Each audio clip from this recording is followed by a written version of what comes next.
Hi, എല്ലാവർക്കും നമസ്കാരം. ഇന്നത്തെ ഈ വീഡിയോയിലേക്ക് എല്ലാവരെയും ഏറ്റവും സ്നേഹത്തോടെ സ്വാഗതം ചെയ്യുന്നു. കുറെ വർഷങ്ങൾക്ക് മുൻപ് ഒരു വൈദികന്റെ പ്രസംഗത്തിൽ കേട്ട ഒരു കാര്യം എൻ്റെ മനസ്സിൽ പതിഞ്ഞത് നിങ്ങളുമായി ഇപ്പോൾ പങ്കുവയ്ക്കുവാൻ ഞാൻ ആഗ്രഹിക്കുന്നു. ഒരു ഇടവക പള്ളിയിലെ വികാരിയച്ഛനും അസിസ്റ്റന്റ് വികാരിയച്ഛനുമാണ് ഇതിലെ കഥാപാത്രങ്ങൾ. 10-30 വർഷങ്ങൾക്ക് മുൻപുള്ള ഒരു കാലഘട്ടമാണ്. അസിസ്റ്റന്റ് വികാരിയച്ഛൻ തൻ്റെ വൈദിക പഠനമൊക്കെ പൂർത്തിയാക്കി ആദ്യമായി സേവനമനുഷ്ഠിക്കുവാൻ എത്തിച്ചേർന്ന ഇടവകയാണത്. ആ പള്ളിയുടെ വക സ്ഥലത്ത് ഒരു പ്ലാവ് വളർന്നു വരുന്നുണ്ടായിരുന്നു. നല്ല പുഷ്ടിയോടെ വളർന്നു വന്ന അതിൽ ധാരാളം ചക്കകൾ കായ്ച്ചു. ഈ അസിസ്റ്റന്റ് വികാരിയച്ഛൻ അവിടെ എത്തിച്ചേർന്ന വർഷമാണ് ആ പ്ലാവിൽ ആദ്യമായി ചക്കകൾ കായ്ച്ചത്. രണ്ടുപേർക്കും ചക്ക പുഴുങ്ങിയത് വളരെ ഇഷ്ടമാണ്. ഒരു ദിവസം ആ പ്ലാവിലെ ഏറ്റവും മൂപ്പെത്തിയ ചക്ക അവർ ഇടുവിച്ചു. നന്നായി തേങ്ങയൊക്കെ ഇട്ട് ചക്കപ്പുഴുക്ക് ഉണ്ടാക്കിച്ചു. ചൂടോടെ തന്നെ അവർ രണ്ടുപേരും കഴിക്കുവാനിരുന്നു. പ്രാർത്ഥനയ്ക്ക് ശേഷം കൊച്ചച്ഛൻ ആദ്യമായി കുറച്ച് ചക്കപ്പുഴുക്ക് എടുത്ത് വായിലിട്ടു, ചവച്ചു. പക്ഷേ ഇറക്കുവാൻ സാധിക്കുന്നില്ല. അതിഭയങ്കരമായിട്ടുള്ള കയ്പാണ് ആ ചക്കപ്പുഴുക്കിന്. അച്ഛൻ ദയനീയമായി വികാരിയച്ഛനെ നോക്കി. വികാരിയച്ഛൻ വളരെയേറെ പരിഗണന കൊടുത്ത് വളർത്തി വലുതാക്കിയ ഒരു പ്ലാവാണത്. ആ പ്ലാവിലെ ചക്കയ്ക്ക് കയ്പാണ് എന്ന് വികാരിയച്ഛനോട് പറയുവാൻ കൊച്ചച്ഛന് ധൈര്യം വന്നില്ല. വികാരിയച്ഛനും കുറച്ച് ചക്കപ്പുഴുക്ക് വായിലിട്ടു, ചവച്ചു. അച്ഛൻ്റെ മുഖഭാവം മാറി. കൊച്ചച്ഛനെ നോക്കി. രണ്ടുപേർക്കും കാര്യം മനസ്സിലായി. അവർക്ക് രണ്ടുപേർക്കും ആ ചക്കപ്പുഴുക്ക് കഴിച്ചിറക്കുവാൻ സാധിച്ചില്ല. അവർ അത് കളഞ്ഞു. എന്തായിരിക്കാം ആ പ്ലാവിലെ ചക്കയ്ക്ക് ഇത്രയേറെ കയ്പ്? പള്ളിപ്പറമ്പിൽ മറ്റു ധാരാളം പ്ലാവുകളുണ്ട്. അവയിൽ ഒന്നിലെ ചക്കയ്ക്കും കയ്പില്ല. ഇതിന്റെ കാരണം എന്തായിരിക്കും എന്നറിയുവാൻ അവർ അടുത്ത ദിവസം രാവിലെ ആ പ്ലാവിന്റെ ചുവട്ടിൽ ചെന്നു.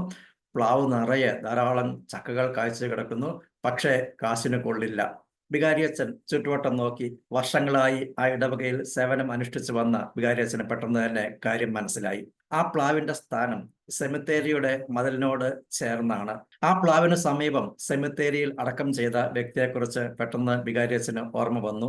ജീവിതത്തിൽ വളരെയേറെ ദുഷ്ടതലങ്ങൾ ചെയ്ത് അനേകം പേരുടെ ജീവിതത്തിൽ പലവിധ ദുരന്തങ്ങൾ, തകർച്ചകൾ, പ്രശ്നങ്ങൾ തുടങ്ങിയവയ്ക്കൊക്കെ കാരണമായ ഒരു വ്യക്തിയുടെ ശവശരീരമാണ് അവിടെ അടക്കം ചെയ്തിട്ടുള്ളത്.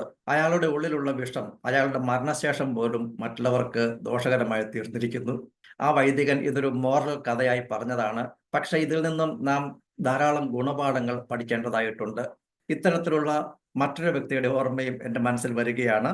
ദുഷ്ടതലങ്ങൾ മാത്രം കയ്യിലിരിപ്പുണ്ടായിരുന്ന ഒരു വ്യക്തി. സമൂഹത്തിൽ ആർക്കും അയാളെ ഇഷ്ടമില്ല. നല്ല കാര്യങ്ങൾ ആരും പറയുകയില്ല. അയാൾക്ക് മരണം സംഭവിച്ചപ്പോൾ ശവസംസ്കാരത്തിന് ധാരാളം വ്യക്തികൾ എത്തിച്ചേർന്നു.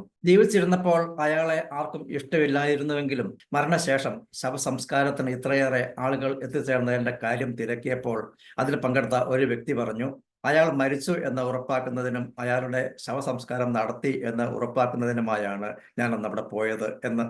ഇത്തരം വ്യക്തികൾ നമ്മുടെ സമൂഹത്തിലുമില്ലേ?